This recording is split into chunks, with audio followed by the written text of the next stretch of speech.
Gus Faiz dan Ustazah Halimah. Masya Allah. Kaget Pak. Enggak. Gus Faiz dan Ustazah Halimah. Enggak mau. Terlalu jauh.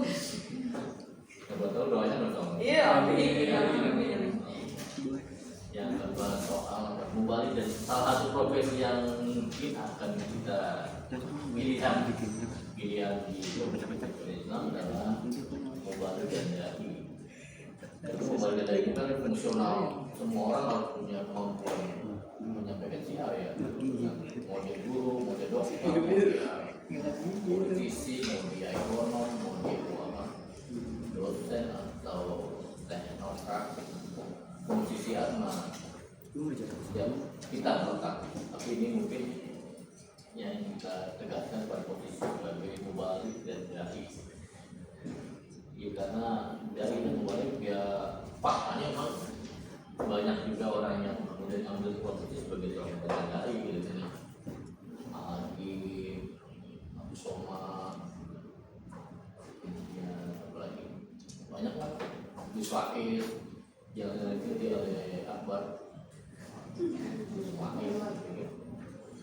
Kalau di sini ada KAA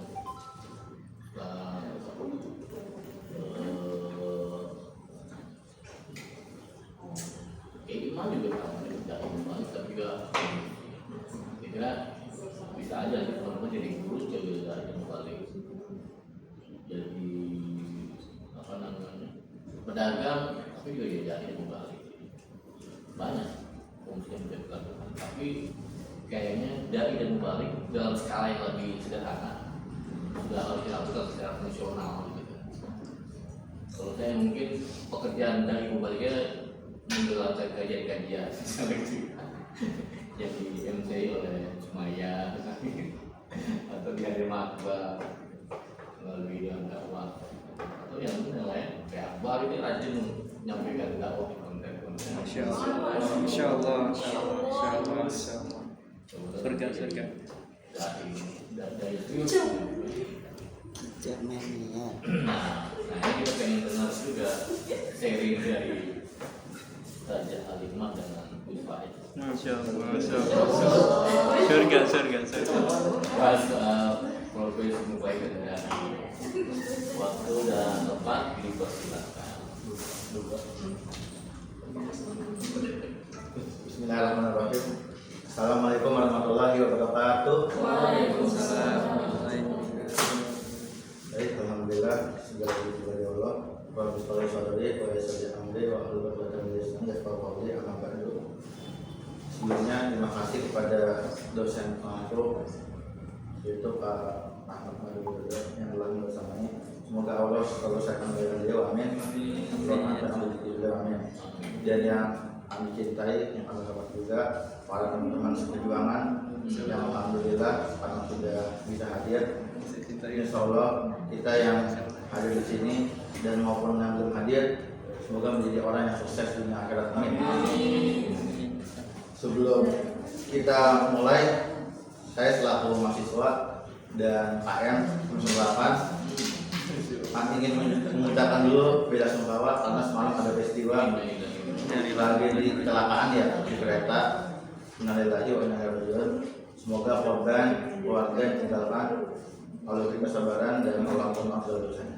Baik, kami dari kelompok 5 ingin memperkenalkan diri terlebih dahulu. Dari saya, nama saya Muhammad Akbar, Ilustrat. Nama saya dapat jadi Hidayat. Baik, kami di sini akan pakai judul tentang mubalik dan dai.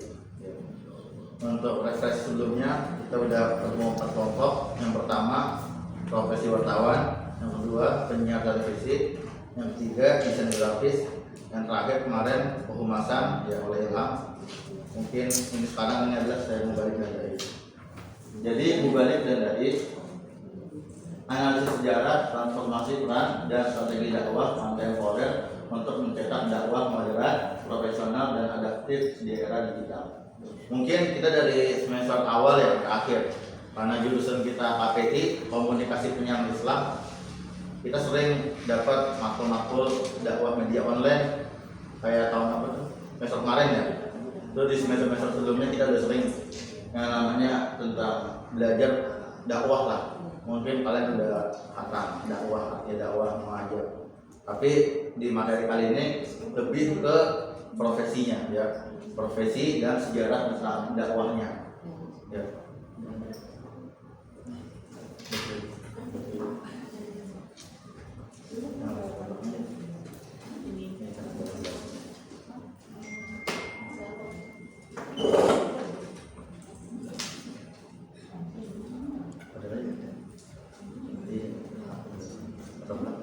Aku baca.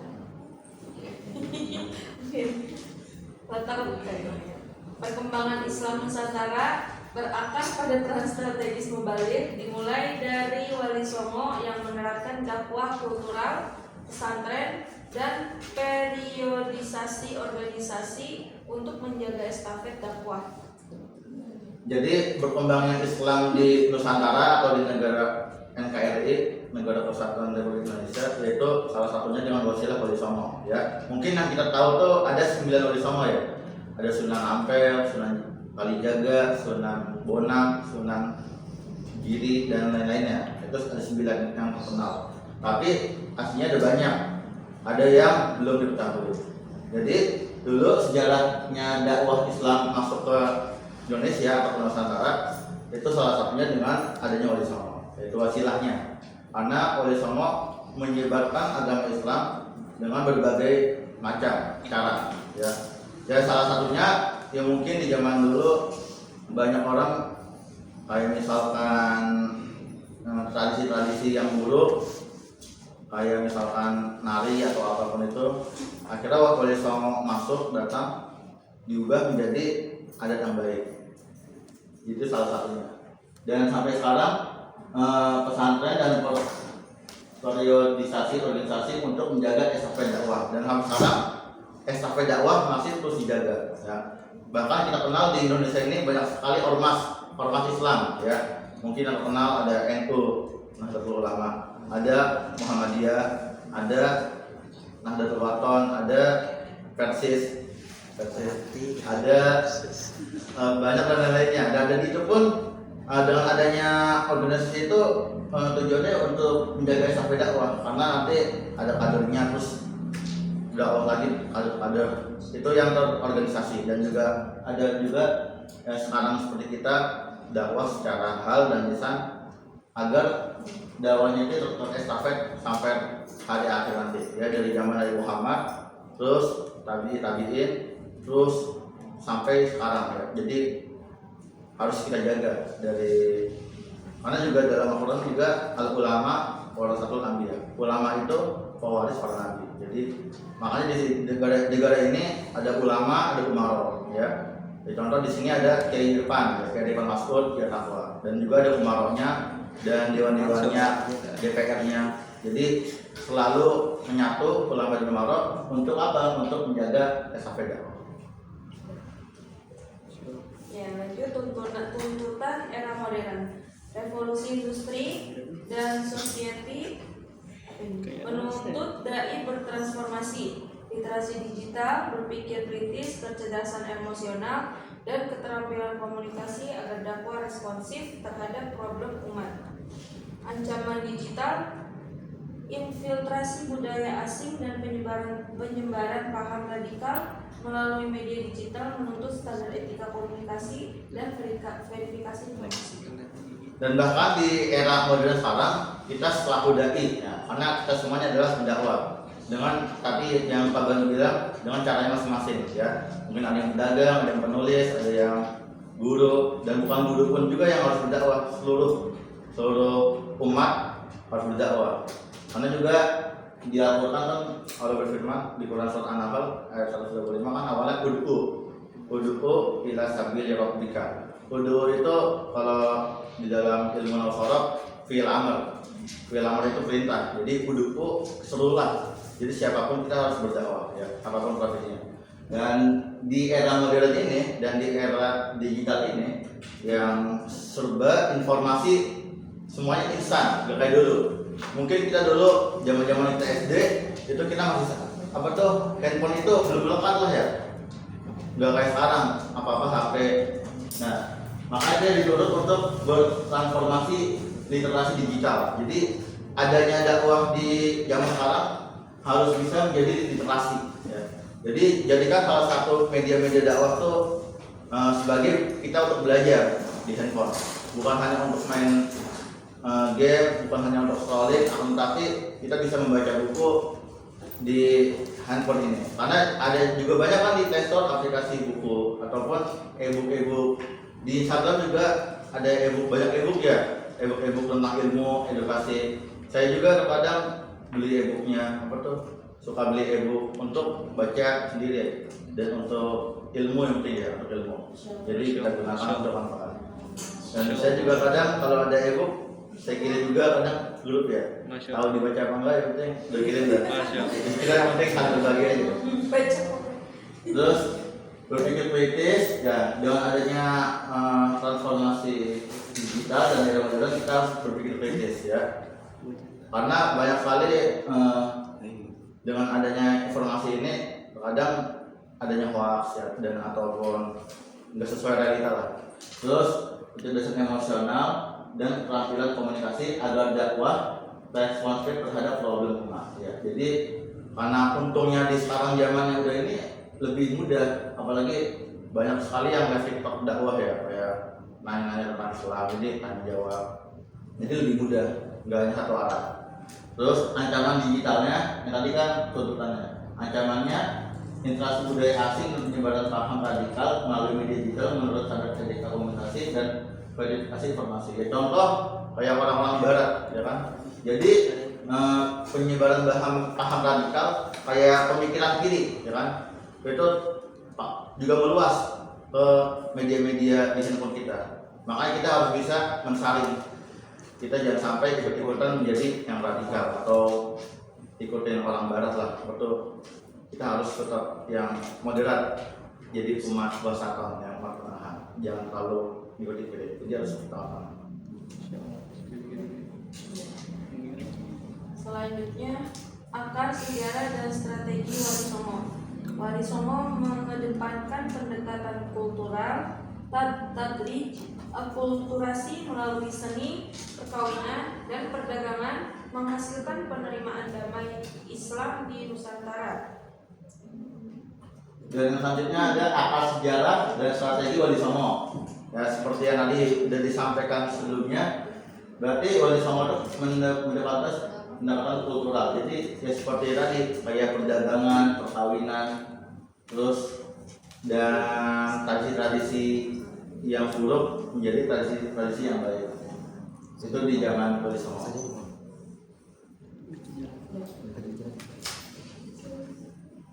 Peran pesantren, pusat pendidikan. Pesantren sebagai laboratorium sosial yang menanamkan tasamuh, musyawarah adalah dan ukhuwah melalui kitab kuningnya dan keteladanan kiai. Yang kedua ada pembentukan karakter dari transformasi nilai, transaksi nilai, transinternalisasi menghasilkan dai yang religius dan berwawasan kebangsaan. Dan di sini juga penting untuk mendakwah ya, di peran pesantren. Makanya kita telah ketahui umat Islam itu adalah umat yang paling jaya. Kenapa? Karena di zaman dulu para pesantren, apalagi pesantren tertua tuh ada di Jawa Timur, di Ponorogo, Gontor. Itu kan paling tua tuh. Itu ya di zaman dulu itu para pesantren, para kiai, para santri itu berjuang untuk Republik Indonesia. Jadi di zaman dulu itu bukan orang kafir yang memenangkan kemerdekaan Indonesia atau yang memperjuangkan, tapi itu para ulama, para kiai dan para santri. Makanya kayak seperti Jihad Bambu Runcing dan Kiai Nur Ali kan juga salah satunya yang perang Belanda, terus yang yakin jangan sampai ada yang sombong gitu karena ada kalau kiai. Jadi peran pesantren itu penting kalau kita pelajari untuk dakwah. Jadi sangat banyak manfaatnya sampai zaman sekarang. Apalagi ya kiai Jarkasi yang di Gontor, Kiai Nur Ali.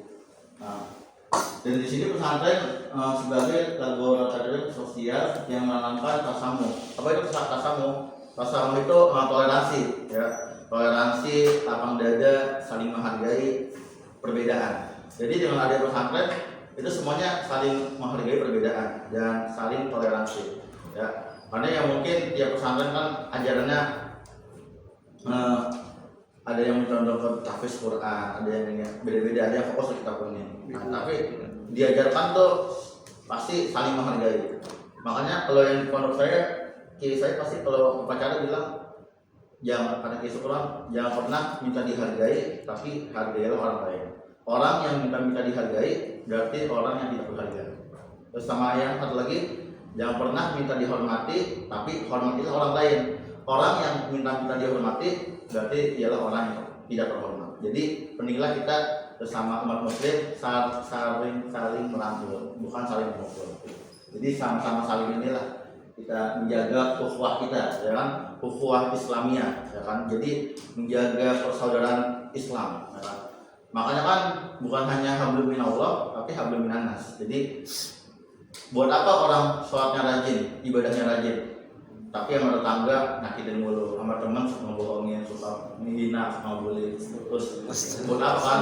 Jadi makanya standarnya orang yang sholat kan, kalau di Al-Quran di surat di akhir ayatnya bahwa inna sholata tangga anil fasya wal munkar. Jadi sesungguhnya orang sholat itu benar-benar mencegah fasya dan munkar. Jadi benar-benar orang sholat itu pasti menghargai manusia, paling menasihati, bukan saling menyakiti. Gitu. Terus pembentukan karakter, transformasi nilai,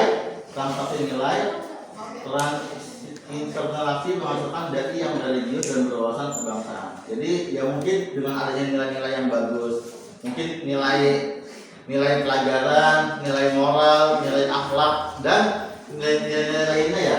Jadi untuk mengupgrade dai menjadi dai yang religius, dai yang paham, dai yang pintar, bukan asal dai.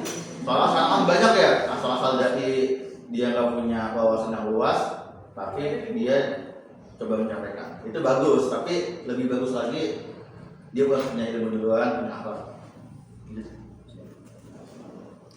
Selanjutnya ada standarisasi kompetensi dai. Lembaga seperti MUI dan Baqaumuddin mendorong standar kompetensi untuk menyebarkan Islam wasatiyah. Kompetensi terbagi menjadi substantif atau materi dan isu, dan metodologis, komunikasi dan literasi digital. Jadi lembaga seperti MUI ini kan Majelis Ulama Indonesia. Nah, kalau Baqaumuddin apa? Sekarang dari Badan Koordinasi Mubalik Indonesia. Jadi di Indonesia itu banyak lembaga-lembaga untuk dai. Mungkin di sini kan ada Ustaz Irfan yang mau jadi dai kan, jadi bisa seleksi bisa begitu. Dan perempuannya ada Ustaz saja. Nah, terus maka dari itu lembaga seperti ini mendorong standar kompetensi untuk menyebarkan Islam wasatiyah. Jadi untuk standarnya lah, ya kan? Makanya ada juga kemarin lomba aksi, ya kan? Aksi 2026. Alhamdulillah dari Ataku ada Ustadz Rizky Kamarudin, beliau ngajar di Bani Jinan di Budi Bakti, S2 ya, S2 di sini. Alhamdulillah saya kemarin ikut ya, ikut juga nyaksiin, support dukung. Nah itu yang dari aksi itu yang juara 1, yang 2, 3, 4 itu pasti didukung langsung oleh MUI. Kemarin juga ada Kiai Khalil Nafis yang di aksi. Saya juga ikut nonton aksi, ada Ustadz Habibi yang juara 1, juara 2, juara 3-nya ada. Dan ini pun yang menjadi standarisasi dai ya, yang didukung oleh MUI. Jangan sampai dai sekarang, karena sekarang ini kan gimana ya, kita tuh antara orang ustadznya dan yang pengikutnya harus punya ilmu. Misalkan muridnya, saya ini nyari guru siapa nih ya yang harus saya ikutin, gurunya benar apa enggak.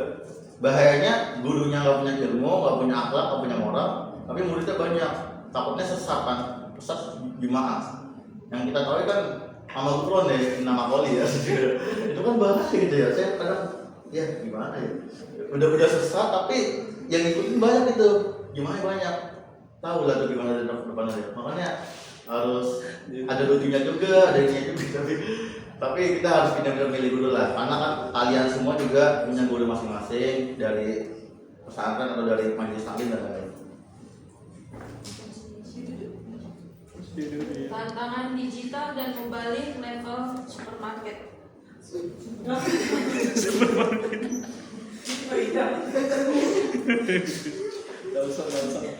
Langsung aja. Yang pertama ada etika digital. Prinsip tabayun, integritas pesan dan kesantunan wajib diterapkan untuk menanggulangi hoax dan ujaran kebencian. Yang kedua ada wawasan global. Dai modern harus memahami isu global, perubahan iklim, hubungan internasional, nasionalisme agar fatwa dan nasihat relevan. Yang ketiga ada level supermarket. Konsep pendakwah komprehensif, etika digital plus literasi luas sama dengan jangkar moral di era globalisasi. Ya, baik, yang selanjutnya ada tantangan digital dan mubalik level supermarket. Nah, maksudnya di sini mubalik supermarket itu istilah resmi tapi kiasan sendirian yang sering dipakai dalam dunia dakwah. Jadi makna sederhananya mubalik supermarket yaitu penceramah yang menyampaikan agama seperti barang di supermarket. Jadi bebas dipilih sesuai selera jemaah pasar. Jadi tergantung kebutuhannya. Karena kita ketahui ya di zaman sekarang beda-beda ya orang. Apa tuh maksudnya?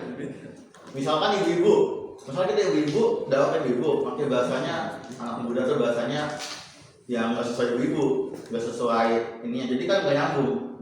Biasanya kalau anak muda kayak saya, alhamdulillah kan punya komunitas ya, Sakir, bareng-bareng sekumpulan muda hijrah. Walaupun saya belum benar sih ya, belum jadi orang baik, tapi berusaha lah. Ada salah satunya anggotanya semuanya nih, Ilham, Irfan, dan teman-teman lainnya ya umum. Itu pun kalau misalkan ngajaknya kan, saya ngajaknya nggak bisa ngaji. Ada biasanya kalau anak muda sekarang kalau ngaji biasanya fobia itu gimana ya? Kayak takut gitu. Ngaji, gue merasa ini. Tapi bilangnya ngopi. Ngobrol pada iman, tapi soalnya baru ngaji dikit-dikit lah. Jadi sesuai harus kita bisa ngajakinnya. Makanya kalian kan juga punya teman, ngajakinnya harus bisa sesuai dakwah kalian. Terus etika digital, prinsip tabayun, integritas pesan dan kesantunan wajib diterapkan untuk mengulangi hoax dan ujaran kebencian. Jadi ketika digital harus tabayun, harus jelas apa yang didakwahi. Terus utangan pesannya apa, dan harus santun, harus berakhlak ya, nggak boleh toksik. Jadi ya di etika digital ini ya kita kalau menyampaikan dakwah harus yang sopan ya kan. Mungkin ya kemarin kita kan juga udah pernah buat video ya dakwah media online, itu pun kita kan semuanya harus pada pakai etika, pada pakai akhlak, pakai moral, jangan ada ujar kebencian, jangan ada toksik. Karena ya dakwah di media sosial itu kan kiri kanan, kita tuh tengah-tengah. Jadi makanya kata Syekh Ali Jaber, hukum handphone itu mubah, bisa kita pakai untuk pahala jariah, bisa kita pakai untuk maksiatan. Makanya kalau kita gunakan untuk kebaikan ya bahaya, mesti kita gunakan untuk maksiatan. Makanya kita harus gimana ya, sibukkan diri kita hal-hal kebaikan agar kita nggak dimanfaatin hal-hal yang maksiatan atau dan lain-lain. Jadi apalagi di sekarang kan kita medsos kalau scroll kadang ada yang bagus, terus ada yang jelek. Kadang kalau kita udah buka jelek, udah nggak usah kita ini. Apalagi banyak sekali orang-orang toksik ya, kayak menormalisasi perkataan-perkataan kayak kebun binatang, itu sangat banyak ya di sosmed sekarang. Terus orang ikutin gitu. Tadi ya harusnya kita ucapnya yang baik-baik lah, kayak alhamdulillah dan lain-lain lah. Terus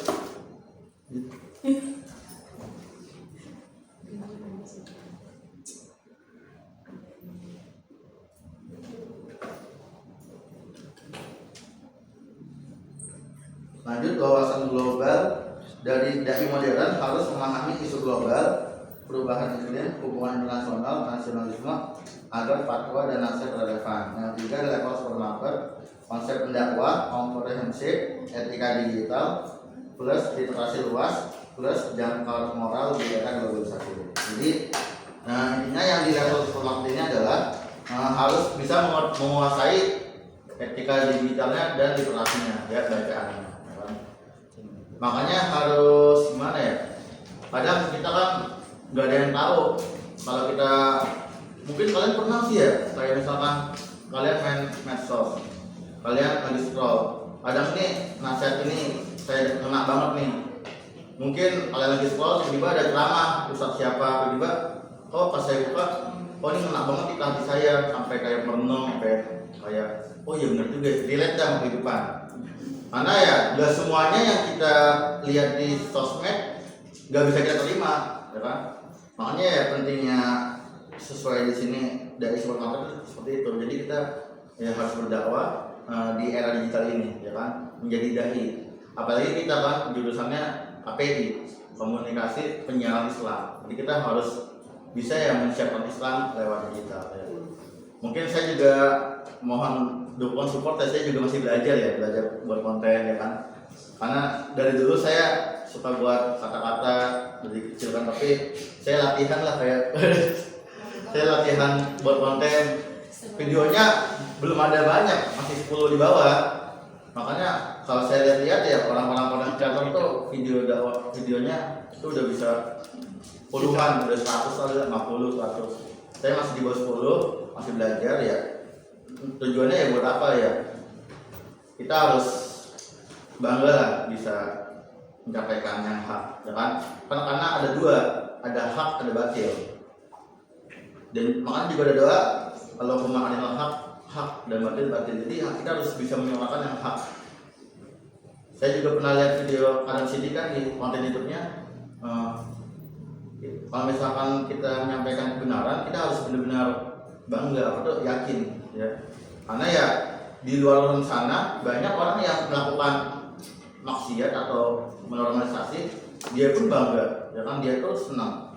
Kayak judi, kayak Homer, nah udah sekarang ya, woi gue Homer nih senang, dan tuh diupload, orang lihat, dan banyak sih, ya kan, kita lihat Homer ya minuman keras gitu kan. Nah dan kita pun yang pendakwah yang sesuai jurusan, kita harus bisa menyuarakan hak. Ayo kita harus bisa, karena Islam ini di zaman sekarang udah asing. Makanya Rasulullah kan bilang di dalam hadisnya, Islam itu dulu asing dan bangkit pas ada Rasulullah. Nah kan makanya zaman dulu kan perempuan tuh lahir dibunuh, terus disiksa. Ada Rasulullah, perempuan dimuliakan. Terus pokoknya zaman-zaman Rasulullah tuh Islam tuh sangat bangkit. Dan kalau Rasulullah suatu saat tuh Islam akan asing, ya kan? Mungkin ya di akhir zaman ini, ya kan? Maka dari itu sungguh beruntung orang-orang yang asing. Maksudnya asing itu kayak dia mengasingkan diri dari hal-hal kemaksiatan. Ya, apalagi zaman sekarang ya, kita lihat kacamata sendiri. Dai sekarang yang lagi viral ada kasus Sam. Tahu kasus Sam? Stay out Isli. Itu katanya diduga tersangka ya dia. Tersangka pelecehan seksual. Yang kita anggap baik itu udah anggap baik tuh. Padahal tuh Sam itu judi hak CTI. Terus ya secara cover ya orang berilmu loh, bayangin. Tapi kayak gitu. Makanya di zaman sekarang kita harus benar-benar hati-hati, ya kan? Saya pun juga yang menyampaikan ini ya, belum benar. Ya mungkin menurut kalian pinter nih, baik nih, alim. Padahal saya masih berhijrah, saya masih menitih lah, masih berusaha melawan kemaksiatan, melawan agar bisa menjadi orang yang taat. Ya. Karena ujiannya berat. Jadi pentinglah bagi kita harus menjaga diri. Makanya Rasulullah kan ngajarin apa? Berdiam diri, muhasabah. Makanya Rasulullah, makanya penting tuh apa tuh menyendiri itu penting. Rasulullah dulu menyendiri di gua gitu dan agar merenung lah. Baik, kesimpulan dan saran, warisan Wali Songo dan pesantren membentuk dasar dakwah kultural era modern, menuntut standarisasi, profesionalisme, dan dai yang melek digital. Maksudnya ini.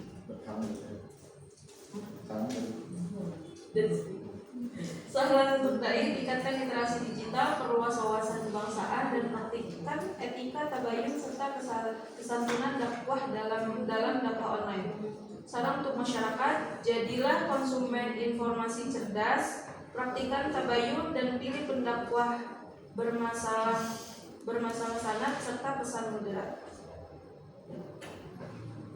Dan mungkin itu yang kesimpulannya tadi sudah dibaca sama saudara ya, tentang Wali Songo, apa ajaran-ajaran yang baik, tradisi-tradisi yang baik kita ikutin, dan tradisi-tradisi yang buruk kita jauhin. Terus saran untuk lembaga ya, pesantren dan sertifikasi dan model komunikasi digital jadi dikembangin lagi, karena pasti untuk lembaga pasti punya apa ya, sosial medianya masing-masing. Kayak Atakwa kan ada Instagramnya Atakwa, jadi dikembangin lagi. Terus seluruh sekolah kan juga ada ya sosial medianya, digitalnya, edukasinya lah, kayak tentang kebaikan-kebaikannya, agar tahu bahwasannya nih kampus Atakwa kampus terbaik, kampus yang baik. Terus saran untuk dai ya, sama-sama kita bersama-sama untuk tingkatkan literasi digital, sama-sama banyakin baca ya, walaupun sulit untuk konsisten baca. Mungkin teman-teman sini ada yang konsisten, teruskan perjuangannya. Kalau yang belum, sama-sama kita untuk rajin baca, karena ya di zaman sekarang susahnya apa tuh brainrot ya, kita tuh lebih sering scrolling itu kuat kalau berjam-jam ya, misalkan gak berasa tiba-tiba setengah jam, tapi kalau baca fokus 5 menit susah itu perjuangannya ya kan. Kita bareng-bareng kan agar bisa rajin baca, karena itu untuk memperkuat dai. Makanya mungkin kita kan pas sebelum tidur, apa saya doang, kalian mungkin deh kayak kita scroll ketiduran, HP-nya masih scroll tuh, HP bangun panas tuh HP itu, baterai habis gitu ya kan. Terus jadi ya perbedaan literasi ya, untuk pesantren dan lain tabayun jelasin. Terus saran untuk masyarakat, jadilah konsumen informasi cerdas, berarti jadilah matu ya kan, dai dakwah ini matunya berarti jadilah yang cerdas juga ya kan. Jangan mau dibodohi oleh dai-nya. Misalkan dai-nya ngajak, misalkan dia dai pinter, tapi dia ngajak yang nggak benar, ngajak yang nggak sesuai syariat, kayak modus lah atau apalah. Jadi ya konsumennya atau madunya harus pinter. Kalau misalkan dai-nya ngajak nggak benar, kita harus jauhin, ya kan. Kita nggak usah dengerin, kita cari dai yang baru. Jadi harus pinter lah, apalagi di akhir zaman ini kan. Dan mungkin hanya itu saja kelompok 5 yang kami dapat sampaikan. Ya kurang lebih mohon maaf apabila ada pertanyaan yang belum jelas, bisa pertanyakan. Kalau nggak bisa mungkin dibantu Pak Banu jawab ya. Terus apabila ada tambahan atau saran dipersilakan.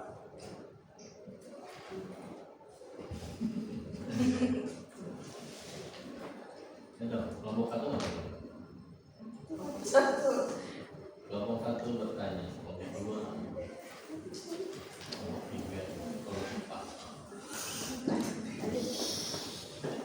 Mau balik ya, aduh ya.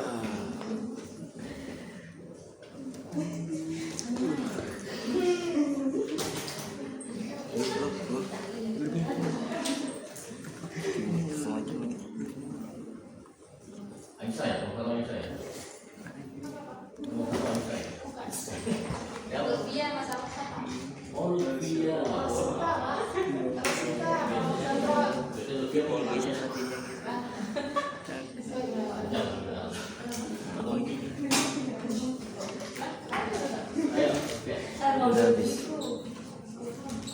Tanyakan apa kira-kira?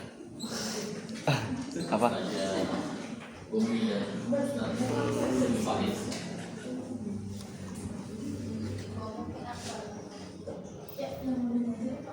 Nyaman apa? Nanya itu kalau dikirim dia kalau satu. Ini biasanya konco-konconya cowok Pak. Udah akhir soalnya udah putus. Bis Fatma Salsa. Bagus nih materinya nih. Luas komprehensif dan kayaknya Akbar serius jadi dai. Masya Allah, Masya Allah, Masya Allah. Udah jadi dia Pak? Belum sih. Ini sesuai dengan ini apa namanya spirit apa isi dari skripsinya Akbar ini. Masya Allah. Tadi komunikasi dalam waktu Berdua ya. di media TikTok.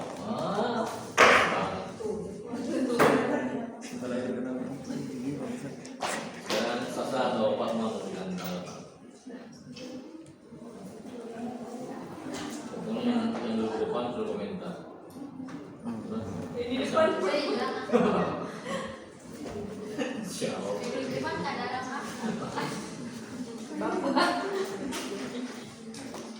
Nggak pernah. Lagi rame. Jadi Akbar nyebut apa MUI dan Bakaumin ya. Iya. Bakaumin mah kayaknya bukan lembaga yang meresmikan standarisasi dai. Dia mau organisasi yang tidak punya kewenangan untuk melakukan standarisasi dai nasional.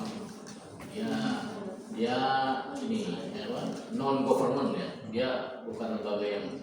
Tapi kalau MUI ya, MUI itu punya divisi divisi yang berbeda dengan standarisasi dai nasional.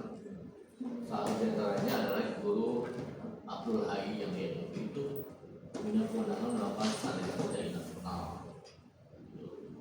Dan standaris dai itu kan dia harus bersertifikat, ada sertifikasi dai-nya. Semua ormas tuh harus lulus pelatihan atau bimbingan teknik atau training agar mereka mendapatkan sertifikasi dai. Kalau Bakaumin enggak, Bakaumin itu cuma organisasi yang hari ini ada 2 malah Bakaumin. Bakauminnya Ali Mukhtar Ngabalin, tapi Bakauminnya apa tuh namanya 2. Jadi dia berikut namanya Badan Koordinator Mubalikin Papua Indonesia ya Bakaumin. Nama saya sempat nyangkut di DPP Bakaumin angkatan pertama sebagai wakil ketua komite media. Cuma udah nggak ada lagi kan namanya. Sadung. Nggak kira-kira udah rapat. Tahu betul Bakaumin lahirnya kapan, gimana, dulu kiprahnya gimana gitu kan. Tuh. Tapi kalau yang iya dia punya kewenangan untuk bikin membuat sertifikasi untuk dai ya. Terus nah ya ini Akbar atau darah menggunakan istilah mubalik dai supermarket. level supermarket. Artinya dai ini ibarat dia display gagasan, display materi ya. Jadi memang kan pasar umat kan banyak ya, pasar umat kan sebagai pasar ya, kayak duit gitu. Segmentasi macam-macam. Ada yang style dai ala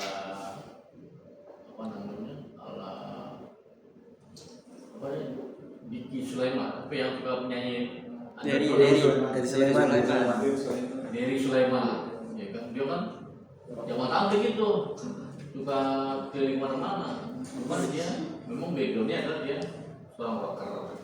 Dia hijrah di Bali, kemudian dia mengazamkan diri untuk kiprah di dunia dakwah sampai sekarang. Ustaz Dari Sulaiman. Raja mati. Orang kaya mati. Iya, orang kaya mati, orang miskin mati, raja mati. Sekian biasa apa? Lagi yang sudah sangat populer gitu kan di Kota Nur. Ustaz Dari Sulaiman. Tapi memang segmen pasar dia itu, segmen audiensnya dakwah itu dia di kalangan Gen Z juga masuk. Gen Z dakwahnya di artis juga masuk. Bahkan dia bisa masuk ke podcastnya apa?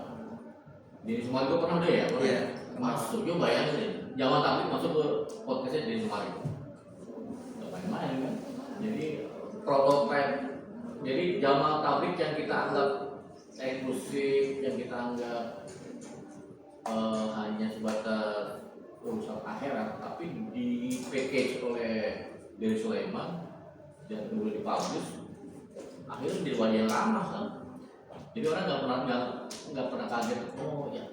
Jadi Jamaah Tabligh dengan hadirnya Dewi Sulaiman itu menjadi lebih ramah di dalam perspektif publik. Oh enggak radikal, itu Dewi Sulaiman nyanyi oke, gitu ya, nyanyi oke, dakwah oke, keren banget. Bahkan mungkin banyak yang artis-artis yang sekarang juga masuk ke Jamaah Tabligh itu gitu, Jamaah Tabligh yang 3 hari, 40 hari ke luar pulau, bahkan ada yang sampai ke ini luar negeri ya, Pakistan basisnya. Itu kemudian ada juga model itu yang kasusnya kalau Ustadz Sam yang mana Pak? Ustadz Sam yang mana? Yang transkrip itu kan? Ya Pak ya? Ahmad Misri. Hah? Syekh Ahmad Misri, Pak. Yang Misri Yang pernah jadi juri Hafiz Indonesia.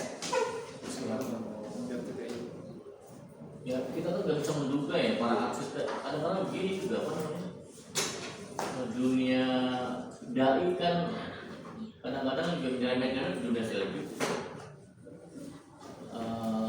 Butuh publisitas, butuh popularitas, actingnya naik, kemudian juga itu orang luar biasa kayak model Ustaz apa namanya yang dulu tuh muda ya, ini kan stylish banget, mobilnya mewah. Dia kalau ceramah kalau angkanya nggak cocok dia nggak mau misalnya. Oh dia bekerja profesi, dia harus punya tim apa? Tim manajemen yang solid. Kan tidak mungkin Akbar kalau sekian tahun ke depan jadi populer, ketua tim sebenarnya itu apa Adit si manajernya Bang? Si manajemennya dari Akbar. Masya Allah. Dari Mubalik.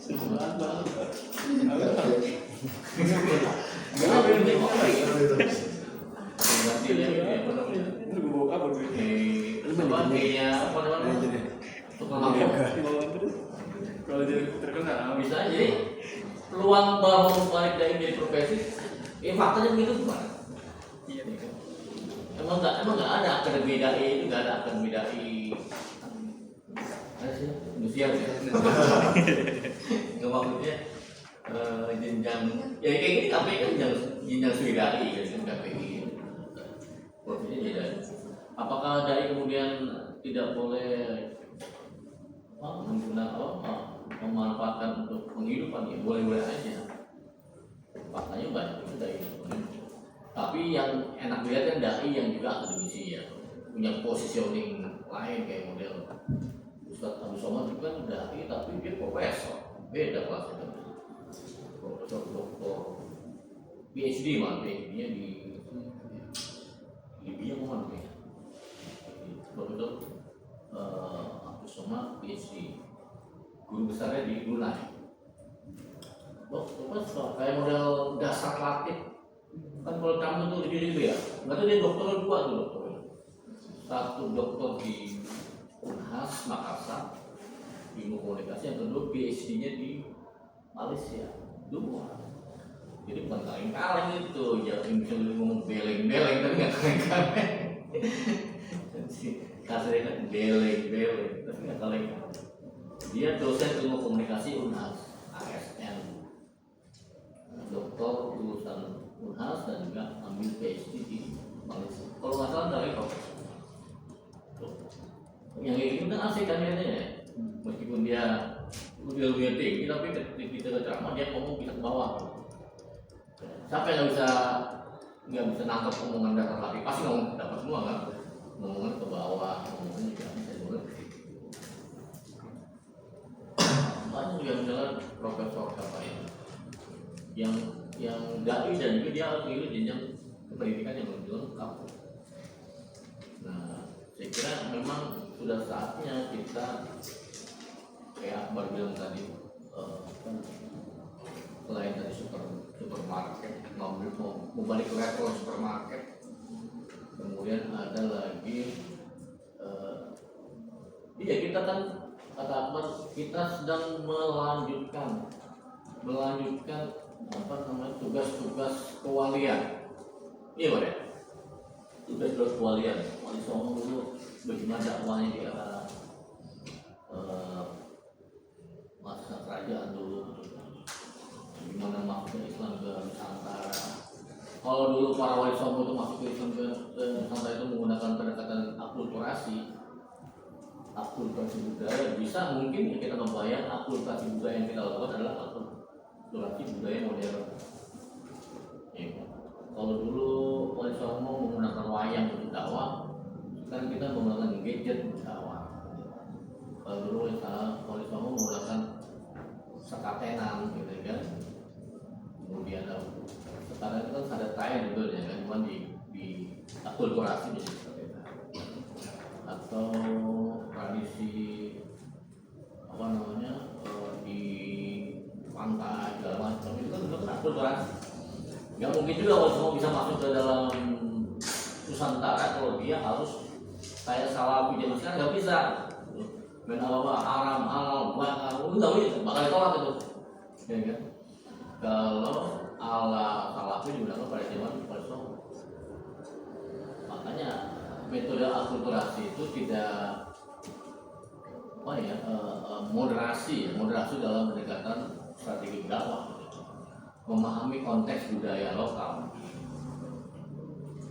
Mentang-mentang misalnya ngajinya nggak pernah maulid sampai ke batas maulid, maulid salah lain gitu. Nah, ada jalan dalilnya itu, habis sudah tuh. Besok aku pakai, ya. Besok aku pakai kan. Atau yasinan dikit-dikit habis, nggak bisa. Karena itu bagian dari kultur. Karena itu wilayah furu itu bukan wilayah usul. Kalau wilayah furu ya ngapain kita harus masuk wilayah perdebatan panjang. Tapi kalau wilayah usul bisa kita petakan gitu. Ini tidak bukan soal keimanan, bukan ya. Ini soal yang mengganggu fundamental akidah bukan. Tapi kalau bukan ngapain? Nah ini kadang-kadang kita nggak bisa membedakan mana wilayah usul, mana wilayah pokok akidah atau wilayah varian fikih khilafiyah yang berkembang di masyarakat. Ini kan kadang-kadang orang banyak tergoda di wilayah polemik, wilayah cabang, wilayah cabang.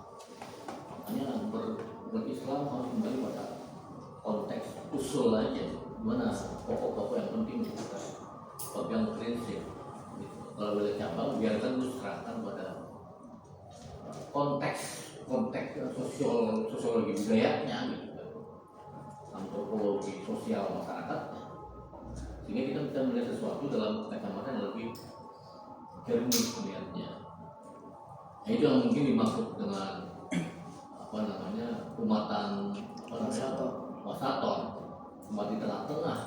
Kita menjadi kelompok yang moderasi bukan berarti kemudian moderasi itu jangan ditafsirkan sebagai ini ya, bukan ditafsirkan sebagai kelompok yang tidak bersikap, bukan.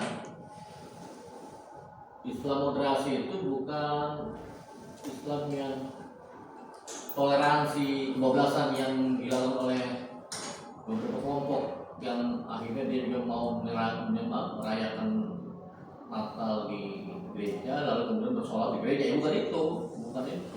Itu moderasi namanya, itu nyemplung itu namanya. Kalau kebebasan juga. Itu namanya kebebasan dan kebablasan. Itu namanya apa namanya? Ya liberal apa namanya? Mencampur adukan yang hak dan batil namanya itu gitu. Gak bisa. Mungkin nggak masanya kita campurkan ibadah kita dengan ibadah agama lain dalam sebuah orkestrasi sholawat, kan enggak. Saya dulu agak kesel sama Cak Nur ya, MH yang lagi, karena yang memulai orkestrasi sholawat di gereja Cak Nur itu atas nama budaya. Gimana Cak Nur ya? Kalau orang paham, nggak semua orang bisa sampai di level pemikiran Cak Nur. Tak semua orang bisa memahami wilayah-wilayah makrifat nggak semua. Wilayah-wilayah hakikat nggak semua. Mungkin kalau misalnya orang kemudian memahami itu bisa. Tapi kalau konteksnya sekarang kan banyak orang yang masih tahap pemahaman syariat. Dikit senggolan dikit tentang perbedaan dalam soal fikih ikut. Senggolan sedikit dalam soal pandangan ulama atau guru ngaji tentang satu kasus rame. Saya izin bertanya Pak. Oh, Nah, jadi kan di strategi dakwahnya Wali Songo itu kan kita sepakat ya bahwasannya Wali Songo itu merubah dari adat istiadat yang buruk menjadi yang baik ya Pak. Nah, ketika di zaman sekarang ini ada di beberapa daerah Pak yang ketika dia melanjutkan dakwahnya Wali Songo itu, nah, dalam artian dia melaksanakan adat istiadat ini yang menurut Wali Songo itu baik. Nah, kemudian di masyarakat ini mereka berpandangan bahwasannya ini adalah salah satu syariat Islam Pak, sehingga mereka rela meninggalkan salah satu kewajiban mereka demi melaksanakan hal itu Pak. Bagaimana pendapat Pak? Contohnya di dalam Wali Songo itu kan ketika ada yang meninggal itu kan orang-orang dulu itu zaman jahiliyah itu mereka mabuk-mabukan, berzina, kayak minum khamr gitu kan Pak. Kemudian dirubahlah sama Wali Songo untuk baca Yasin dan yang lain sebagainya sampai kita menamai dengan tahlilan. Nah, ketika di zaman sekarang ini ada di beberapa tempat yang mereka itu mengatakan bahwasanya tahlil ini salah satu syariat Islam Pak. Kemudian mereka rela tidak sholat isya demi ikut tahlilan. Nah, itu bagaimana pendapat Pak? bukan dapat isya, ditunda sholat isyanya. Enggak Pak, ada beberapa masyarakat yang saya melihat sendiri Pak. Enggak ditunda, ditunda sholat isyanya. Kalau kita enggak begini Pak, kalau kita lihat kan dari hukumnya sholat isya berjamaah itu kan ada beberapa ulama yang mengatakan wajib ya Pak. Wajib. Sedangkan kalau tahlilan ini kan sebagai satu adat istiadat yang baik yang dibawa oleh Wali Songo ya Pak. Nah, bagaimana pandangan Bapak yang ketika melihat ada satu masyarakat mereka rela meninggalkan salah satu kewajiban mereka demi melaksanakan salah satu adat istiadat yang menurut Wali Songo itu baik Pak. Dalam artian tahlilan. Tahlilan baru sholat isya. Kesekian tahlilnya baru sholat isya. Tapi kebanyakan di masyarakat yang terjadi kita melihat fakta lapangan ya Pak. Di fakta lapangan itu mereka rela meninggalkan sholat isya berjamaah demi melaksanakan tahlilan Pak. Ya nggak apa-apa juga. Karena ada kegiatan yang mungkin nggak mungkin juga kita tinggalkan kegiatan itu. Kayak tradisi kalau di Atakwa itu kan ya, kalau ada kajian malam Ahad itu, kalau masuk sholat isya itu biasa agak tertunda untuk jamaah. Iya, emang kalau di Atakwa ya saya juga meyakini bagus Pak, tapi ini di masyarakat yang memang kayak di daerah-daerah gitu Pak. Bahkan di Batu Jaya saya pernah melihat sendiri ketika ada salah satu kegiatan tahlilan ini, ada beberapa warga yang mereka tidak pernah kelihatan di masjid, mereka datang ke sana, sedangkan sholat isyanya mereka tinggalkan gitu. Tinggal apa ditunda? Saya yakin mereka tinggalkan. ada beberapa yang saya lihat Pak. Enggak, ada beberapa Pak. Ada 3 orang kan? Iya, ada beberapa. Saya mengatakan ada beberapa gitu Pak yang saya ketahui di sini. Hah? Diparani ke masing-masing ya? Enggak juga Pak. Itu ini kan keyakinan masyarakat Pak. Jadi sebenarnya ini kayak hal yang banyak orang ketahui gitu, banyak orang pahami ketika ada satu kegiatan ini.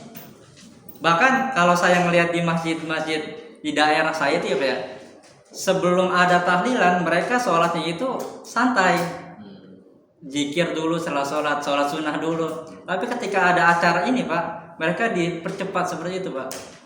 Jadi mereka tuh meninggalkan satu syariat yang emang ada dasarnya gitu Pak, demi melakukan satu yang emang baik. Tapi dasarnya itu saya meyakini dasarnya jelas, tapi lebih jelas yang ini gitu Pak.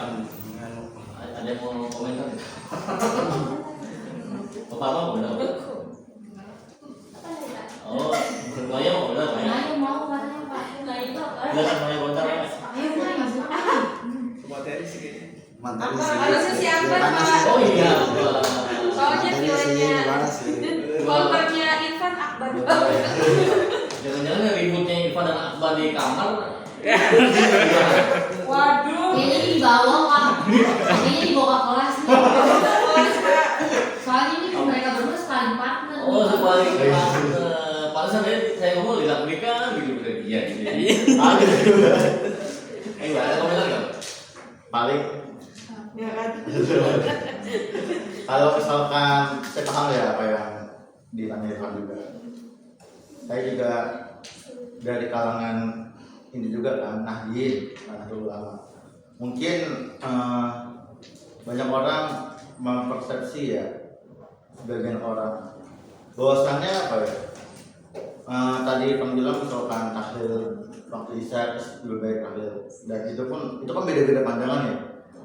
Ada yang kelompok udah di Indonesia ya sini, ada yang kelompok bilang udah gak usah tahlilan, yang penting kita baju-baju ini.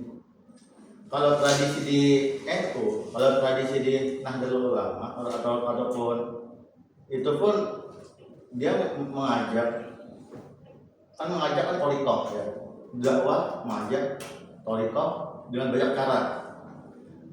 Misalkan kita mau ke Bekasi, misalnya Palinda dan banyak jalannya. Tapi kenapa adanya tahlilan tapi lebih banyak betul dia nggak tahlilan, lebih wajib tahlilan dan tahlilan enggak. Kalau misalkan ini kan sesuatu yang baik ya, tahlilan isinya baik sama kebaikan. Mungkin inilah metode yang bisa kita ajarkan pada umat agar siapa tahu proses dengan adanya tahlil ini, ada yasin, ada mauidhah sana. Selepas itu dengan dengar mauidhahnya, dengan ceramahnya dia berubah. Terus dia karena hatinya malamnya dia bisa taubat, nangis. Karena kita nggak ada yang tahu akhir kehidupan kita di waktu malam kita, nggak ada yang tahu ya. Hanya Allah yang tahu. Innallaha alimun bidzati sudur. Nah, dan yang tahu. Makanya itu dibentuklah tradisi yang baik seperti itu. Tapi mungkin ya namanya dakwah pasti ada yang namanya cacian, hinaan, makian, pasti ya, pasti nggak ada orang dakwah dia orang. Makanya itulah ujian dakwah. Makanya kita yang tadi kan dengan supermarket dakwahlah dengan metode masing-masing, ya kan, sesuai ajaran masing-masing. Ya bahkan pun ya Rasulullah dakwah di zaman dulu itu kadang saya apa ya, lagi hidup lusuh, kadang dakwah nih saya ngecek teman, ngajakin teman. Mungkin yang saya mohon maaf juga teman-teman ya, yang tahu kan saya kadang sering ngirim dulu kayak tentang dakwah gitu. Mau kadang dia baca, kadang enggak, kadang dia upload. Itu kadang saya diledekin. Itu enggak salah apanya sama Rasulullah. Saya bayangin loh, dulu Rasulullah dakwah itu belum ada Islam, pas dakwah ajak Islam itu berusaha, itu masih kafir. Terus ke Islam itu ujian apa? Lemparin batu, berdarah, caci maki, ini. Sedangkan apa? Dakwah sekarang emang ada yang kayak gitu? Dakwah saya ada yang kayak gitu? Kagak ada. Bayangin, saya dakwah dikasih makanan, dakwah dikasih hadiah. Belum pernah saya dakwah lempar batu. Saya pengen kayak gitu. Saya ngajakin. Karena apa? Kalau orang baik, kalau orang benar-benar apa tuh dia memperjuangkan agama Islam, pasti difitnah, pasti dia sesuatu dari ini, nggak ada yang tahu ikhlasan hati seorang, nggak ada yang tahu. Makanya benar-benar harus kayak gimana ya? Apalagi zaman baliguni walau ayat, kan sampaikanlah walaupun satu ayat. Jadi dengan adanya metode seperti ini adalah dari pandangan saya ini adalah bid'ah hasanah, bid'ah yang baik. Jadi teruskan. Makanya Ilham, saya Ilham kan bilang katanya versis ya, tapi versis dia. Saya pas jalan sama Ilham ngomong gini ke saya, lu mah ber-NU. Tapi gimana ya? Lu mah ini itu kan seorang beda. Kalau gue mah enggak, tapi gue nggak nyalahin. Tapi Ilham gitu. Kalau gue nggak mau ikut akhir dan gue nggak mau nyalahin, oke. Ada yang nyalahin, ada yang giniin. Itu pandangan masing-masing. Karena apa? Setiap orang itu pasti beda-beda, ya. Karena pasti setiap khilafiyah, kan. Makanya, tapi salah satunya jadilah umat yang wasatun. Makanya al-ikhtilafu rahmah, perbedaan rahmat. Makanya jadikanlah perbedaan itu menjadi rahmat, ya kan? Ada yang tahlilan silahkan, ada yang nggak tahlilan silahkan, ada yang ini. Saya juga bisa menghargai seluruhnya. Bahkan saya juga walaupun NU ya atau Nahdlatul Ulama kan gus-gus ya, Gus Faiz, Gus Baha, saya sempat Gus Baha, Gus Kausar, Gus kalau perempuan nih, yang ada Gus Azmi, Gus Dizan, ada Gus Azmi, Gus Dizan. Terus saya juga senang juga dengan kajiannya Ustadz Khalid Basalamah. Bahkan saya Ustadz Dudul Zikri, saya pernah datang kajiannya. Terus saya juga senang banget. Yang penting kita menambah ilmu, karena kalau orang yang sudah banyak ilmu pasti nggak akan menyalahkan orang. Maksudnya ilmu tawadu. Makanya kita harus bisa seperti padi. Padi itu apa? Makin berisi apa? Merendah. Ya, jadi gitu. Kalau itu yang saya tahu. Mungkin mohon maaf kalau ada. Jadi konteksnya sekarang dakwah. Ini sesuai dengan skripnya, tapi masih bab 1 sih.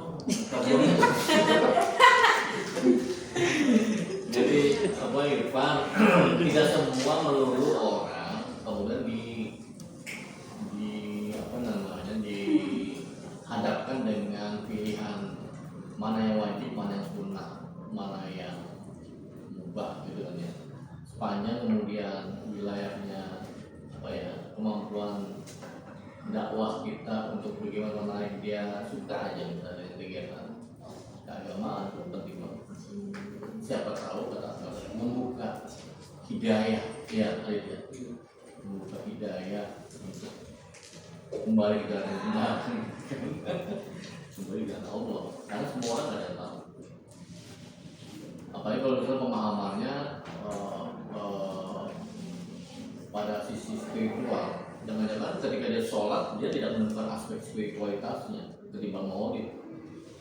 Di maulid dia menemukan sisi kenikmatan eskalat dengan Tuhannya. Kalau sholat dia tidak menemukan